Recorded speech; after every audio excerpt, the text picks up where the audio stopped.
Okay, so I'm here doing what I said I would do in between online client conferences, which is teach. I am a teacher, not an entertainer. Make sure you like and share this stuff though, so it lets me know I'm doing the right thing with you all. We're going to dive into a pretty deep one here. It's about women and menopause. We're going to start by first explaining the anatomy of this woman, specifically the neuroendocrine system.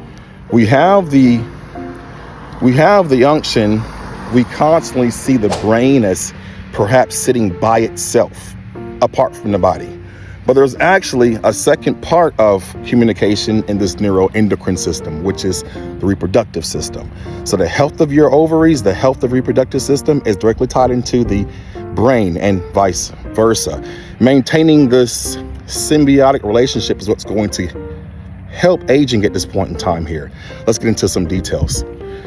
Estrogen or estradiol is what unctions or produces energy at a cellular level for those neurons communicating to certain parts of the brain. As estrogen lowers, so does brain energy or the communication speed of these neurons. This is why certain areas of the brain are so severely impacted, and it's obvious to us because you just feel those symptoms. Things like the hypothalamus gland, which is responsible for regulating your temperature. Your temperature can't be regulated quick enough if it's not being communicated to fast enough. Lowered estrogen levels. The amygdala, which is responsible for emotion, isn't going to receive the communication as fast when the estrogen levels are lowered. Things like the brain stem, responsible for sleeping, is going to be negatively impacted also. So we all know of these different symptoms that come from perimenopausal, menopausal points in life.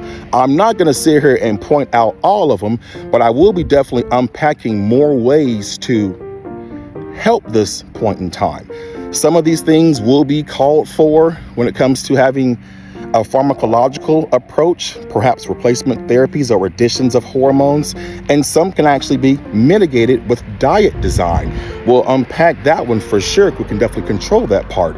The Mediterranean design as an example, higher in fats to help this neuroendocrine system. So all is not lost, and it doesn't mean that life is no more of the same quality. The rules of the game have changed. Simple as that. I'm going to teach you the new rules that we're going to live by.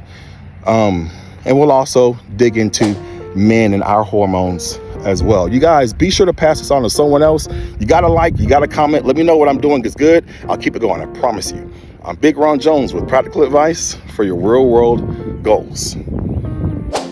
Check out this series and more content here on Big Ron Jones.